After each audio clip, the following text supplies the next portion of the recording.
मिट्टी वही है, किसान भी वही है, इनपुट्स भी वही है, लेकिन एक एरोमा अलग आ जाता है उसमें। गुलाब, गेंदा, तो इससे बड़ी चीज क्या हो सकती है? भगवान ने जो दिया है प्रकृति में सबको उपहार, मिट्टी है और बीज है, सारे इनपुट्स हैं। तभी हमारे शास्त्रों में आपने देखा होगा कि बहुत सारे देवी देवता हैं, उनके साथ कोई ना कोई एक प्लांट या एक एनिमल होगा। आप जरूर देखना ध्यान से, नवरात्रि के टाइम भी कभी दुर्गा जी शेर पे होती हैं, कभी गधे पे भी होती हैं, कभी घोड़े पे भी होती हैं, और कुत्ता जो हम बोलते हैं वो भगवान दत्तात्रेय है, उनको बहुत फेमस है ना।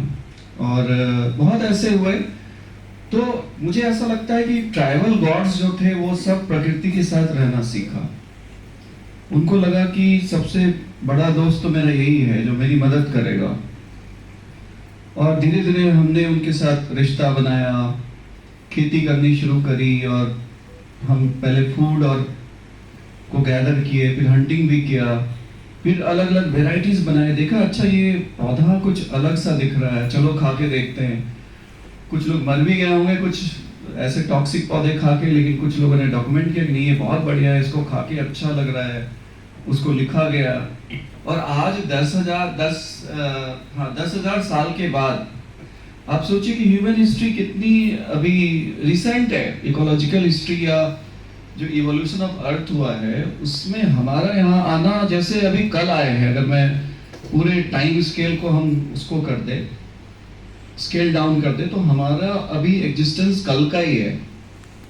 अभी तो हमने खेती करनी सीखी थी, पौधे लगाने सीखे, क्रॉप ब्रीडिंग करी, जेनेटिक इंजीनियरिंग किया, और बहुत सारे एक्सपेरिमेंट करने शुरू किए। तो एक छोटा सा हम एक प्रेजेंटेशन देंगे यहाँ पे कि नेचर नर्चर रिलेशनशिप कैसे बना और हम उसमें क्या कर सकते हैं। क्या हमें नेचर से दूर जाना चाहिए या पास आना चाहिए? अगर हमारे घर से अगर मैं 30 किलोमीटर के अंदर भी नेचर को एंजॉय नहीं कर पाऊँ, there is something wrong. Few days back my wife said कि चलो कहीं ऐसे जगह चलते जहाँ पे एक मंदिर हो, एक नदी का किनारा हो और एक पुराना वृक्ष भी हो। मैंने कहा बहुत सोचा मैंने कहाँ पे ले जाए इधर, और नॉइज भी नहीं हो, it should be like quite area. I couldn't locate any area in Lucknow. So there is a parameter that अगर आप 30 किलोमीटर के अंदर नेचर में जा सकते तो बहुत ब्लेस्ड हैं, और अगर आप घर की बालकनी से 15 पेड़ देख सकते तो भी ब्लेस्ड हैं, और आपके घर के आगे बर्ड्स आते हैं, प्लेग्राउंड है और गार्डन है तो भी ब्लेस्ड हैं। लेकिन धीरे धीरे क्या हो रहा है, अभी कुकरेल की कहानी जो है, कुकरेल सब जानते हैं, कुकरेल के लिए बहुत लड़ाई लड़ी। मतलब लोगों को मैं समझाता था भैया नाला नहीं। मुझे बड़ा दुख होता है जब लोग नदियों को नाला कहते हैं। जैसे सरायन नाला, अभी सरायन पे भी कर रहे हैं हम लोग सीतापुर में। सबसे पहले मैं जाता हूँ बोलता इसको प्लीज नाला लिखना बंद करो। और अभी ये अच्छा हुआ कि गूगल भी अब कुकरेल रिवर दिखा रहा है पहले तो नाला दिखाता था, और बहुत सारे साइन बोर्ड्स भी उतरवाए जिसपे नाला लिखा। तो मुझे लगता है हम लोग एक टिपिंग पॉइंट पे हैं। वो टिपिंग पॉइंट है कि अगर अभी एक्शन नहीं लिया तो हाथ से निकल जाएगा। आगे की जिंदगी 50 साल भी होगी कहना मुश्किल है। आप रियल एस्टेट में इन्वेस्ट करिए, कोई एंजॉय करने वाला नहीं होगा, क्योंकि हम ऑलरेडी 6th मास एक्सटिंक्शन के दौर में अंदर तक जा चुके। आपको पता है इसके पहले पृथ्वी पर 5 बार महाविनाश का दौर चला। We call it mass extinction. Dinosaur वो भी चले गए,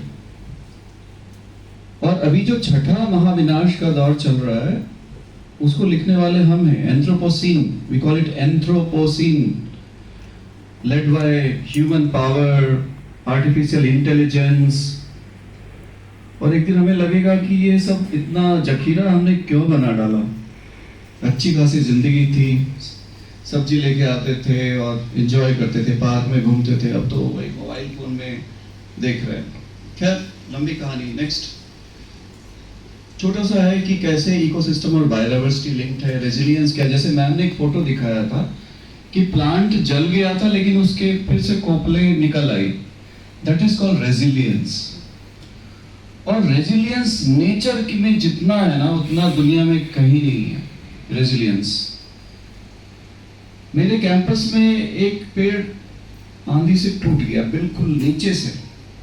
मैं बहुत दुखी था कि इतना अच्छा पेड़ लगा था।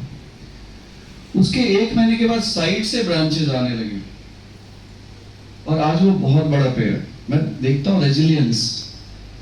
तो nature is the best engineer, nature is the best medicine.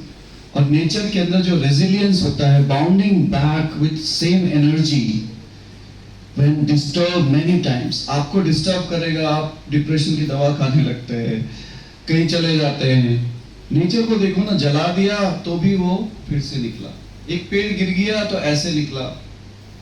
हमें नेचर से सीखना चाहिए, है ना। और इसीलिए जो बहुत ऐसे हुए बताए कि हम जो भी मिले उसको गुरु बना। कुत्ता को भी गुरु बनाया, बहुत सारे एनिमल्स को गुरु बनाए। तो क्या चैलेंजेस है अभी रिवर एक्सप्रेशन जो हम लोग कर रहे हैं, वो कैसे कर रहे हैं, कुछ एग्जांपल से। नेक्स्ट, अभी क्या है कि we are into ecosystem restoration. जो 2021 से 2030 का जो डिकेड है उसको यूनाइटेड नेशन ने बोला हुआ है it's a ecosystem restoration decade. और ऑलरेडी हम 5 साल बिता चुके हैं और 5 साल है हमारे पास इसको रिस्टोर करने का। इसलिए हम लोग बहुत सारे प्रोजेक्ट्स ऐसे डिजाइन कर रहे हैं जिसमें नेचर की हीलिंग की जा सके। और नेचर कहता है मुझे कुछ मत करो, मुझे बस छोड़ दो। The best management is leave the nature alone. अगर आपको जंगल देखना है, प्लांटेशन मत करो, एक बैरिकेडिंग बना दो, बस कुछ मत करो। Just fence it for to stop grazing. Animal grazing होता है ना, फेंसिंग करिए, 10 साल के बाद आके देखिए नेशनल फॉरेस्ट दिखे। किसने लगाया? बर्ड्स, बटरफ्लाइज, बीज, सारे कैरियर होते हैं उसके सीड्स के। वो आए, वहां पे ड्रॉप किया प्लांट, और वो भी नेचुरल जो वहां के एंडेमिक प्लांट्स हैं, नेटिव प्लांट्स हैं, वो आते हैं। हम लोग क्या करेंगे, नर्सरी में अच्छा 10 पौधे गुलमोहर के मिल रहे हैं, 10 पौधे हमें कुछ और मिल रहे हैं, वो लगा दिया। बट नेचर का डिजाइन देखो, नदियां जो अपने किनारे जंगल बनाती, किसने लगाया? हमने तो नहीं लगाया। पानी के साथ सीड आया, कहां से? उत्तराखंड से सीड बहता हुआ आ गया इधर। और जब पानी कम हुआ, नदी का पानी कम हुआ, सीड जर्मिनेट हो गया, फ्लड प्लेन्स में फॉरेस्ट बनते गए, नदियों ने अपना रास्ता बदला जंगल को बचाने के लिए। तो even river is a living system. River carry seeds और उससे जंगल बनते हैं। नेक्स्ट,